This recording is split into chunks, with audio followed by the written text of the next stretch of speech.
না, এই আসলে আমার কাছে মনে হয় এই উইকেটে আপনার এই রান চেস করার মতন ছিল। কারণ দেখেন আমাদের যে উপরের ব্যাটসম্যানগুলো আছে, আমাদের ফরেনাররা আমাদেরকে টোটালি সাপোর্ট করতেছে না। সো আমাদের দেশি প্লেয়াররা যারা আছে তারাই দেখেন ওভারঅল আমরা 7টা ম্যাচ খেললাম, আমাদের দেশি প্লেয়াররাই পারফর্ম করছে। সো টপ অর্ডারে আমাদের ম্যাক্সিমাম ফরেন প্লেয়ার, যদি ওরা আমাদের সাপোর্ট না করে আসলে আমাদের এই 180 কেন আমরা 150 রানও চেস করতে পারবো না।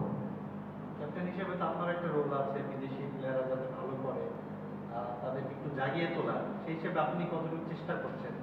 দেখেন আমার দিক থেকে আমি ওদের সাথে কনভারসেশন করতেছি, আমি টেক্সট করতেছি, আমি ওদেরকে বলতেছি যে কি করলে ভালো হয়।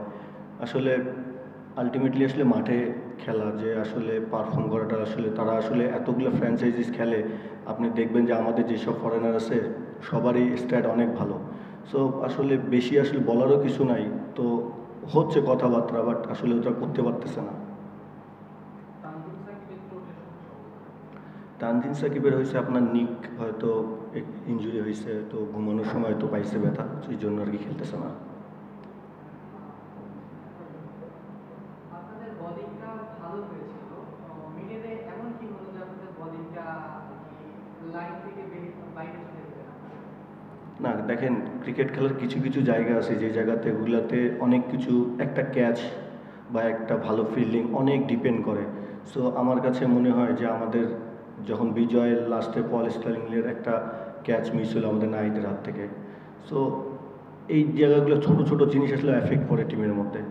সো আসলে যখন এটা হয়নি তখন আসলে ওরা ফ্লোয়িংলি মেরে গেছে। একটা ফ্লো যখন শুরু হয় তখন সেখান থেকে এটা কন্টিনিউ রাখাটা হচ্ছে কি একটা চ্যালেঞ্জ। আসলে কি এই ধরনের উইকেটে, এই ধরনের ক্রাউডে আপনি ফরেনারদের কথা মেনশন করছিলেন, সে জায়গায় আমরা সবগুলো ফ্র্যাঞ্চাইজি দেখছি যে লোকাল ক্রিকেটের উপর অনেক বেশি নির্ভর করে।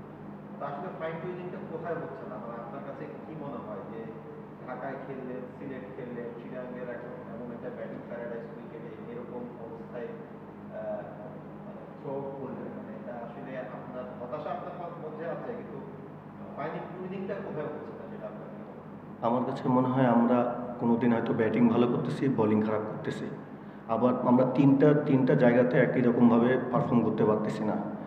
আপনার টপ অর্ডারে যদি রান না হয়, শেষের দিকে আপনি যতই মারেন না কেন 120 বা 50 রানই হবে, এর বেশি হবে না।